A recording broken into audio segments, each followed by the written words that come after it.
She was just 19, alone in a city that didn't care if she lived or disappeared. Emma Ray, a girl from a small town carrying pain, hope, and nothing else. But that night, the rain didn't just fall. It changed everything. A black Bentley slowed, and out stepped James Alder, 49, a tech millionaire known for his money and his silence. People feared him, respected him, but no one really knew him until he met her. What started as a ride home became a story of loss, healing, and a secret love the world tried to erase.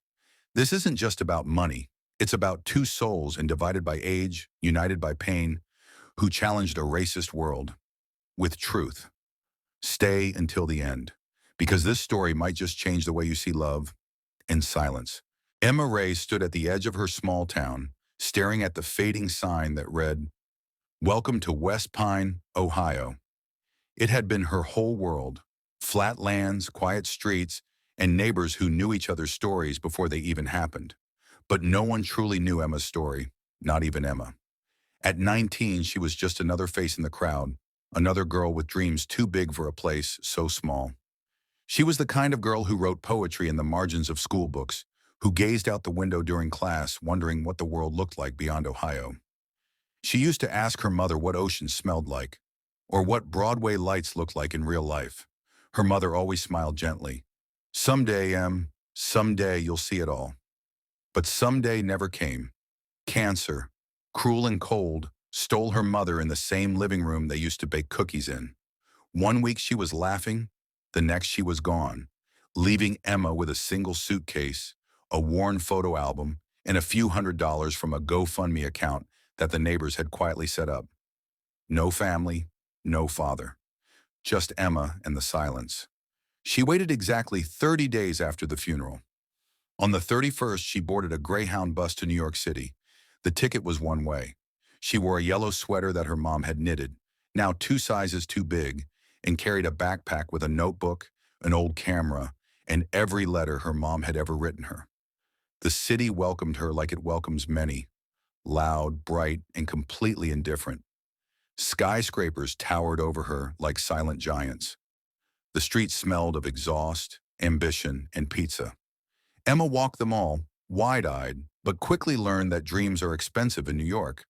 The first week, she slept in a cheap hostel with creaky beds and strangers who didn't speak. She stretched peanut butter sandwiches across days. The second week, she got a job at a corner deli, cleaning tables and refilling ketchup bottles for minimum wage. By the third week, she was skipping meals entirely just to afford a bus ride to interviews she never got a call back from. Still, she smiled. She smiled because she refused to become bitter.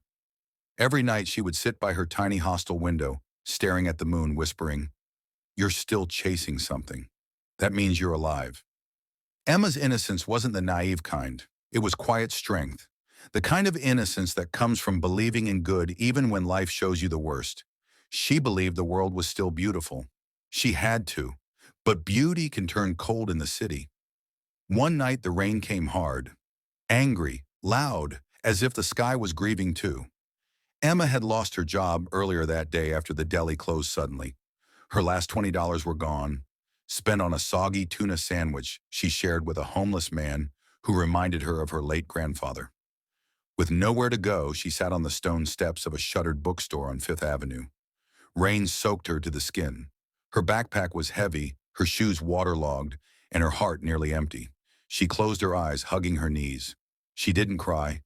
She hadn't cried since the funeral. That night, she just let the rain do it for her.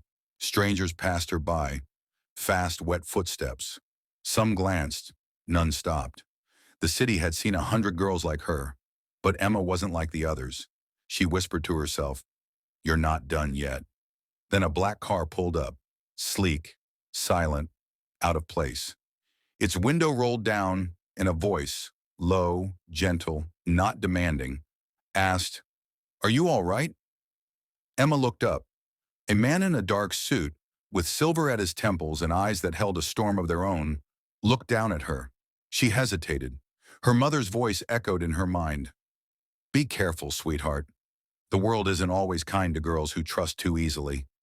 But something about him didn't feel dangerous. He wasn't smiling. He wasn't leering. He looked concerned. Genuinely. She nodded slowly. "I'm fine." "You're shivering," he said. "Where are you staying tonight?" She didn't answer. She didn't want to admit the truth. He reached for something inside the car and handed her a black umbrella. "Just take this. Please." She took it. That umbrella, small, simple, ordinary, would become the bridge between two lost souls. She didn't know it then, but that man had secrets deeper than oceans and wounds older than her years. And her presence, her innocence, her persistence, would shake the world he built to protect himself. That rainy night was supposed to be just another cold memory, but it became the moment that changed everything. James Alder had built an empire from silence. At 49, he was the kind of man who walked into a room and made everyone lower their voices, not because he demanded fear, but because he carried the weight of 1,000 secrets in his silence.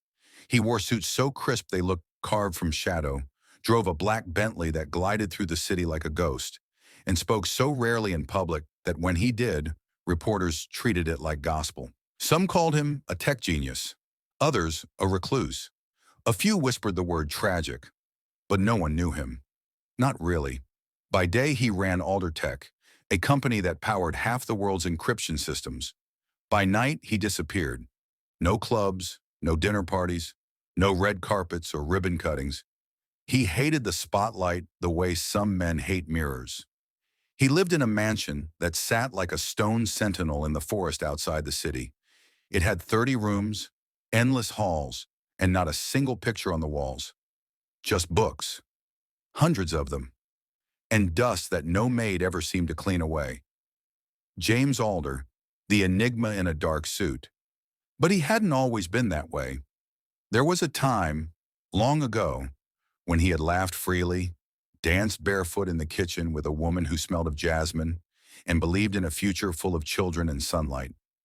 That time was buried now, 6 feet deep, under a headstone no one visited except him. It was raining that night, the kind of rain that blurred the world into charcoal sketches, wet, messy, and unforgiving. James had just left a gala held in his name, another charity fundraiser for underprivileged youth. He hated those events. He donated millions each year but loathed the attention. He gave because he knew what it meant to be unseen. As the Bentley slid through the quiet back streets of Midtown, something made him tell the driver to take a detour. He often did that, followed instinct, turned away from the noise. And that's when he saw her. A girl on the stone steps of a shuttered bookstore, drenched, motionless, her arms wrapped around her knees like she was holding herself together, afraid that if she let go, she'd fall apart completely. Something pulled at him. Not pity, not desire, recognition. He rolled down the window, her face turned toward him slowly, strands of soaked blonde hair sticking to her cheeks. She didn't flinch, didn't beg, didn't even look scared, just tired. And yet, there was light in her eyes, the stubborn kind that refuses to die, even when the world tries to smother it. "Are you all right?" he asked, his voice cutting through the rain like a whisper made of glass. She hesitated. He expected her to beg or run. She did neither. "I'm fine," she said. But she wasn't. He stepped out of the car, rain soaking his expensive coat. In his hand, he held a sleek black umbrella, which he opened and held above her. "Take this," he said gently. She stared at it like it was gold. A moment passed, then another. "I'm not a danger to you," he added. "I know I look like someone who's used to being in control, but right now, I'm just a man watching a stranger freeze in the rain." She took the umbrella. Something inside him stirred, something long buried. "Where are you going?" he asked.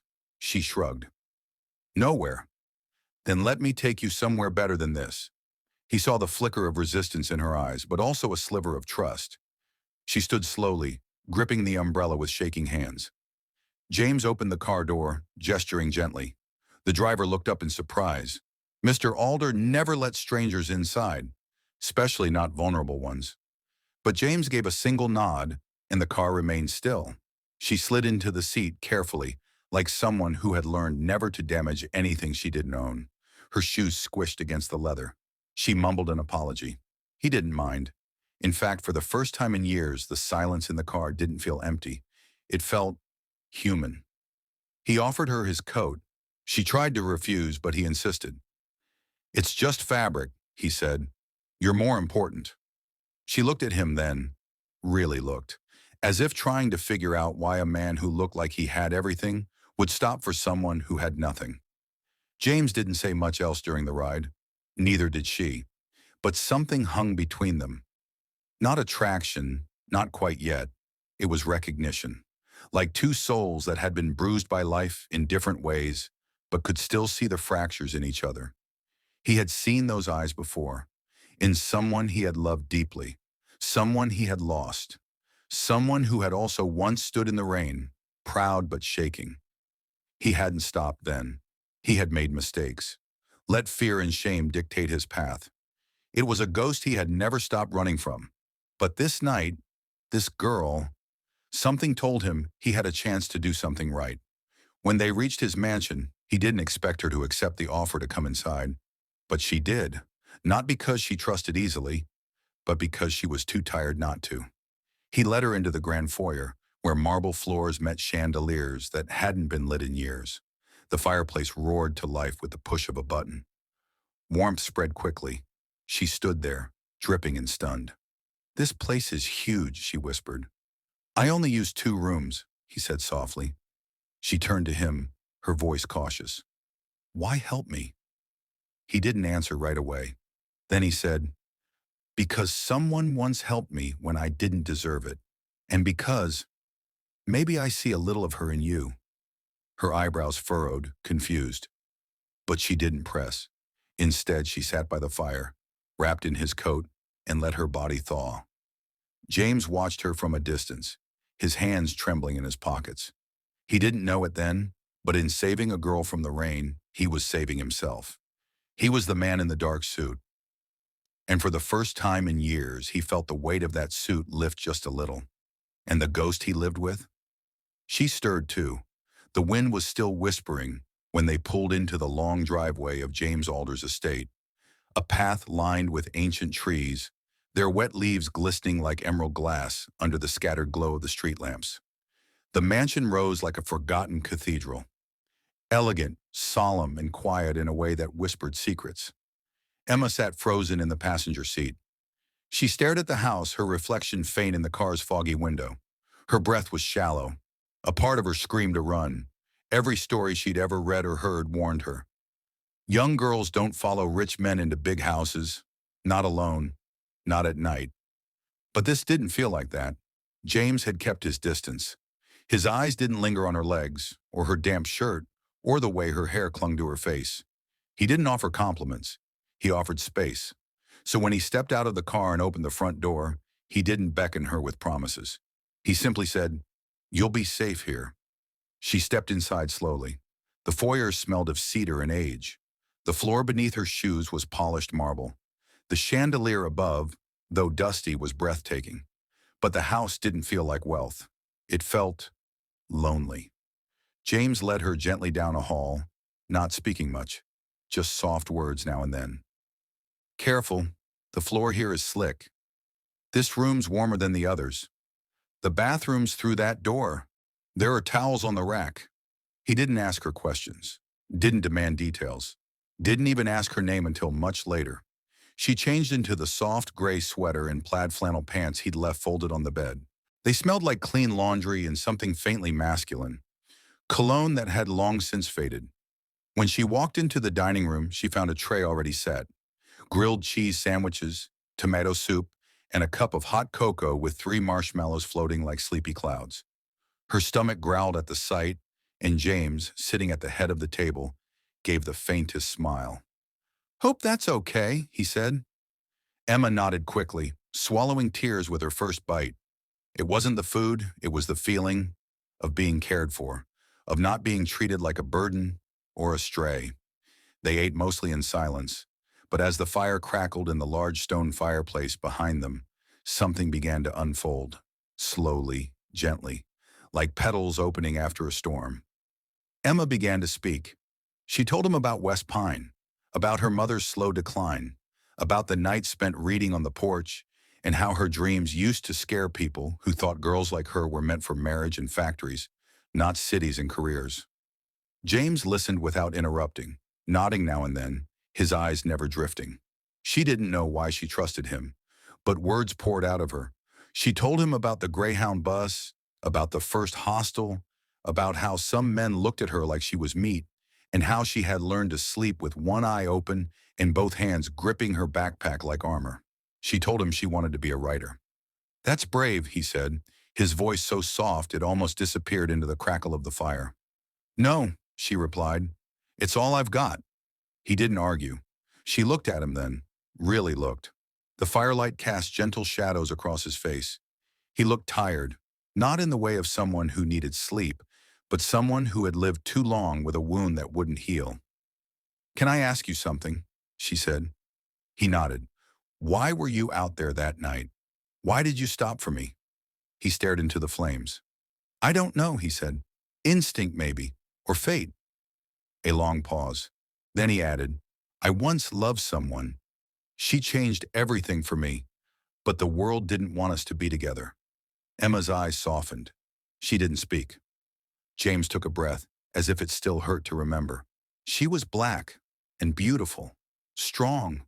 She taught me how to speak the truth, even when it burned my throat." Emma's voice was a whisper. "What happened to her?"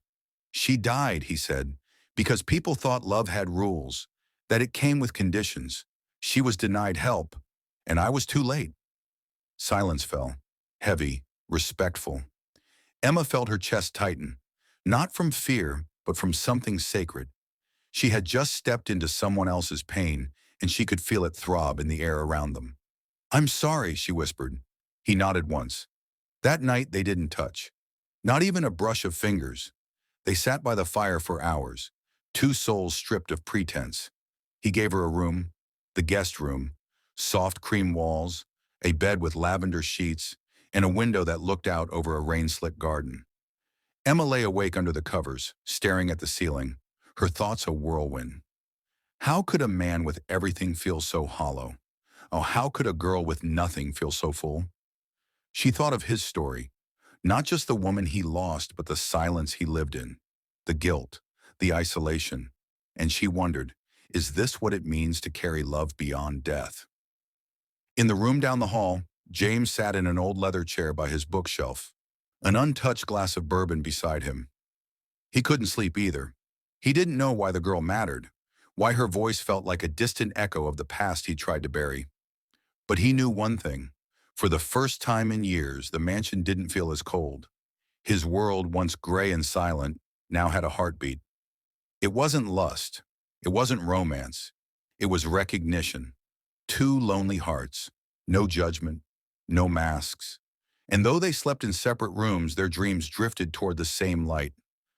A light they hadn't known they still carried. Their first night had changed everything. Not with a kiss, but with truth. The days after that first night moved gently, like pages in a fragile book. Slow, steady, and impossible to stop turning. Emma never asked to stay. James never asked her to leave. They simply stayed. Mornings began with quiet coffee. No words needed, just the clinking of cups, the smell of roasted beans, and sunlight bleeding through tall curtains onto the hardwood floors. James would disappear into his office. Emma would explore the house, often tiptoeing past grand rooms that felt like museum exhibits. She'd read in the library, write in her journal, or walk the garden path alone. It was peaceful, but underneath that peace was something deeper, something watching, wounded. James was kind, almost too kind. He made sure she had warm clothes, proper meals, a working laptop. Through a silent string of calls and emails, he helped her get a job as a part-time assistant at a local bookshop downtown. He even had his driver take her when it rained. Yet for all his generosity, he kept a distance. His eyes never lingered. His tone never turned playful. There were no flirtations, no late-night confessions, no accidental touches. It wasn't coldness, it was caution. And Emma began to wonder, what was he hiding behind all that calm? One evening, after a quiet dinner, James retreated into a part of the house Emma had never entered, the east wing, where a grand staircase spiraled downward like a secret passage. She had seen him glance toward it before. Sometimes at night, she'd hear the faint echo of footsteps creaking beneath the floorboards. Once she even heard music, low jazz playing from an old record, drifting up through the vents like a ghost humming to itself. Curiosity tugged at her like a thread. So that night she followed him. She waited until the lights dimmed, until she heard the groan of the old iron door open and the slow hush of it closing behind him. Barefoot she moved through the quiet house, the cold marble floor like glass under her toes. The stairwell smelled of aged wood and forgotten stories. When she reached the bottom, the air shifted, thicker, heavier, like it held its breath. What she found was not a basement, it was a shrine. A room lined with dim lamps and warm rugs. A piano rested against the far wall, dustless, polished, and above it, covering the walls from floor to ceiling, were photographs, letters, newspaper clippings, drawings, poems, dried flowers pressed into glass, and in the center of it all, the same woman in every frame. Her smile was like sunlight. Her skin was radiant, ebony, rich, and regal. Her name was written on a ribbon pinned beneath a photo where she wore a red dress and white lilies in her hair. Lorraine Adele Alder. Emma's breath caught in her throat. She had heard the name once. James had whispered it like a prayer the night by the fire. But this was love. Raw, eternal, grieving. A soft voice came from behind her. You weren't meant to see this. Emma turned. James stood in the doorway, not angry, not embarrassed, just broken. She opened her mouth to apologize, but he shook his head slowly. It's okay, he said. Maybe it's time. He stepped into the room like a man returning to a grave he hadn't visited in years. He moved to a small table in the corner and picked up a photograph. Lorraine holding a paintbrush, laughing. We were 24, he began. She was an artist. I was a reckless dreamer. He chuckled once, a short, hollow sound. My family hated her the moment they saw her. Emma didn't speak. She just listened. James sank into an armchair and let the story spill like rain on old soil. We married in secret, 1996. It was the only way. I wore a gray suit. She wore a white dress she found in a thrift shop. Cost $20. But to me, she looked like royalty. He smiled, a tear running silently down his cheek. When my father found out, he gave me a choice, her or everything else, the company, the estate, my name. He looked up at Emma, his voice low. I chose her, and I'd do it again. Emma swallowed hard. Her hands trembled. We moved to Baltimore, lived in a tiny apartment. She taught art to kids who had nothing. I worked at night, building software with two friends in a garage. His eyes darkened. But the world didn't stop hating us. He stood, pacing slowly. She got sick, just a cold at first, then a fever.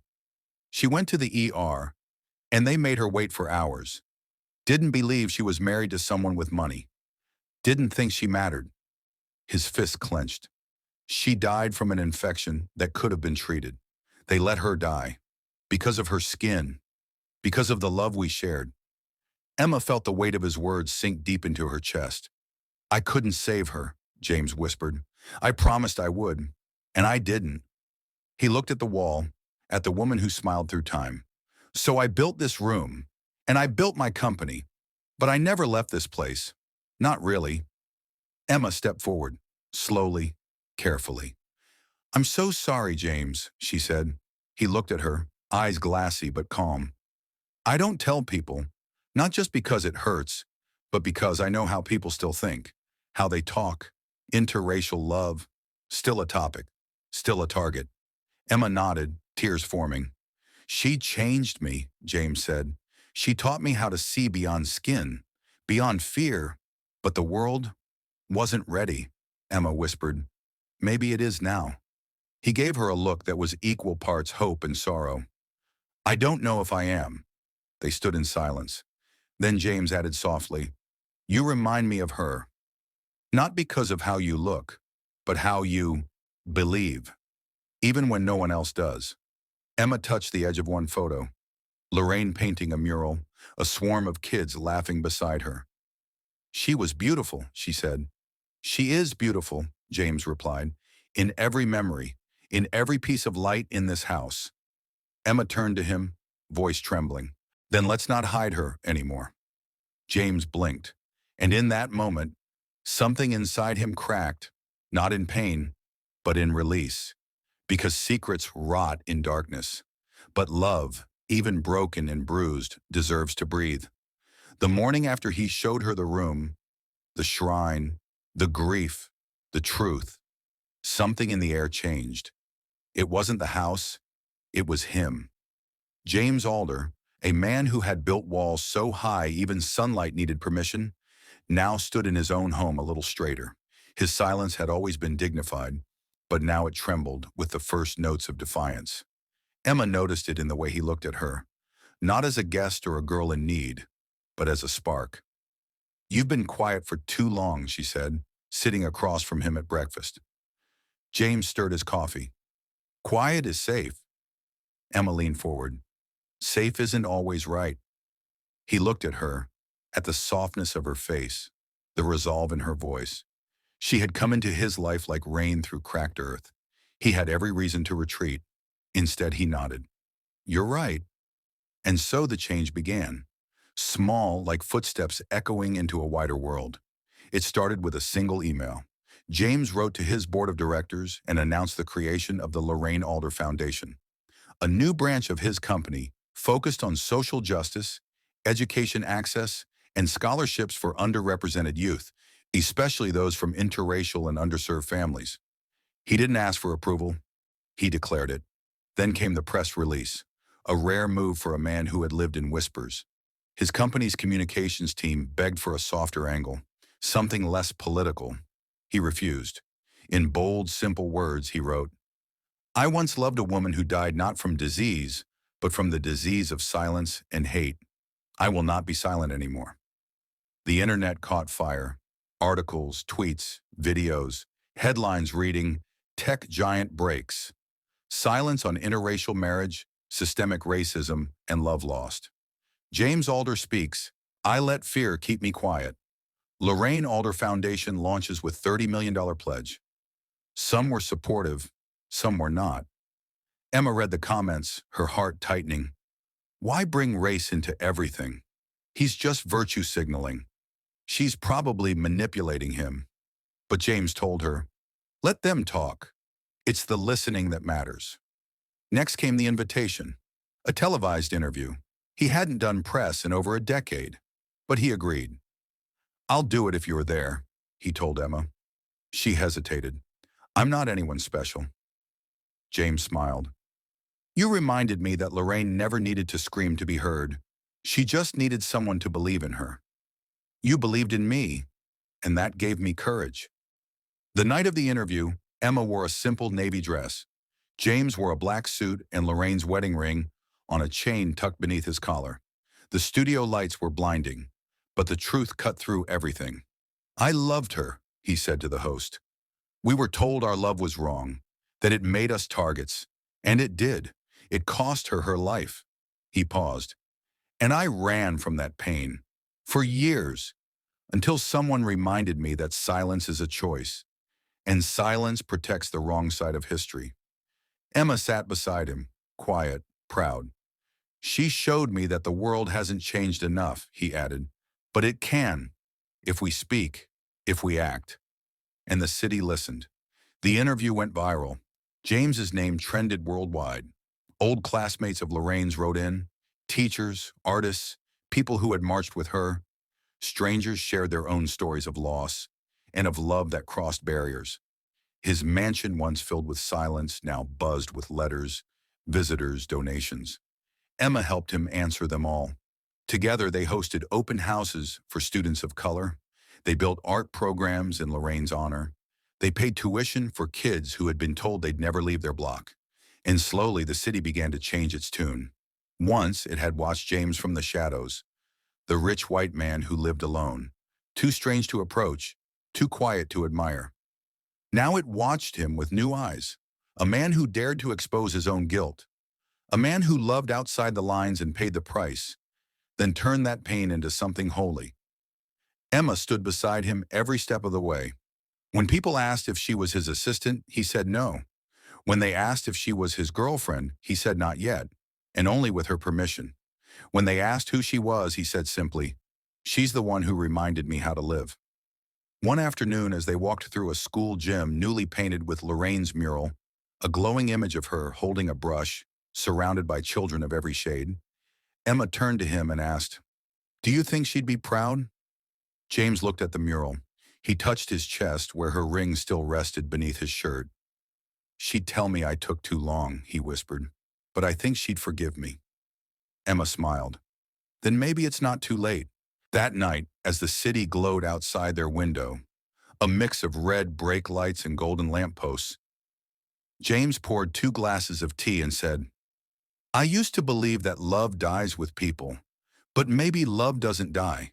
Maybe it waits for the right time to bloom again." Emma looked at him, her eyes soft. "Love doesn't die," she said. "It teaches." And the city, once judgmental, once indifferent, watched them through the silence, now transformed, not with fireworks, but with faith. Love is not always romantic. Sometimes it's the quiet hand that holds you when the world lets go. Sometimes it's the man who offers his coat, not out of desire, but out of decency. Emma never fell in love with James Alder, not in the way others expected. She loved him like a lighthouse, steady, silent, always guiding.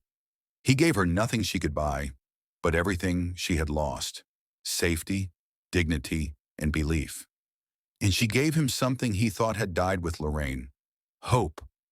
After the foundation launched, their days became busy, filled with board meetings, student letters, and community events. Emma worked side by side with James, growing into the fierce, graceful woman she was always meant to become. She studied at night, went to college in the city by day, and every evening they'd meet for tea and talk. Not about profits, not about power, but about people. "We have to keep going," she told him once, "even if it hurts, especially then." James would only smile, that same smile Lorraine wore in the mural, quiet and shining. By 25, Emma had earned her law degree. By 27, she passed the bar with honors. And by 30, she had opened a legal clinic under the Lorraine Alder Foundation, offering free legal aid to those targeted by racial bias, housing injustice, and hate crimes. James never missed a ribbon cutting, but age began to show. The sharp suit softened. The spark in his eyes dimmed only a little, like a candle burning slower but deeper. One night, Emma found him sitting beneath Lorraine's mural in the garden, a worn blanket on his lap. "I'm proud of you," he said, his voice faint. "You made everything I couldn't." She held his hand. "We made it together." "No," he said gently. "You were always braver." He passed away 3 months later, peacefully, quietly, in the house that once echoed with silence, now filled with letters, laughter, and jazz records playing into the walls. He was 67. Emma found a letter in his desk, addressed to her. It read, "My sweet Emma, you were never lost. You were becoming. I didn't save you. You saved me. Thank you for giving me a second chance at fatherhood. Thank you for keeping Lorraine alive, not just in photos, but in justice, in truth. Everything I own is yours now, not as a gift, but as a seed. Use it to plant what this world needs. And when people ask who you are, tell them you are not my heir. You are your own beginning. Love always, Dad." She cried for hours that night, not out of grief but gratitude, because love that heals doesn't leave emptiness. It leaves direction. At his funeral, the chapel overflowed. Black, white, Latino, Asian, rich and poor, all came. Some in designer suits, others in faded jeans. Some came with flowers. Some came with stories. One boy said, "He paid my college tuition." A mother said, "He saved my son from prison." An old man whispered, "He married my daughter when no one else would." And Emma stood before them. tall, strong, and fearless, and read from the first chapter of her new book. The world is not changed by anger, but by love that refuses to stay silent. That line spread like wildfire, printed in articles, tweeted by celebrities, painted on murals. It wasn't just a quote, it was a truth. Years passed, but Emma never stopped. She continued James's work. She expanded the foundation. She argued in courtrooms packed with tension and left them echoing with justice. But she never tried to replace him, because he wasn't just a memory, he was a mirror, reflecting the best in her. Children now learned his story in school. The Lorraine Alder Scholarship became one of the most prestigious in the country. And Emma, once a girl with nothing but a suitcase and a heart full of dreams, became a symbol, not of wealth, not of power, but of what happens when a broken man and a brave girl dare to trust each other in a cruel world. Her story was featured in films, books, interviews, but she never let the fame change her. She still returned to the garden each spring, still sat beneath the mural, still played the same jazz records, and every year on the date of their first meeting, that rainy night in a narrow street, she lit a candle for James, not as her savior, but as her father. And when young girls asked how she made it, she told them this: "Don't wait for the world to love you. Love the world first. Speak when you're scared. And if you ever meet someone who listens to your story instead of judging your skin, keep them."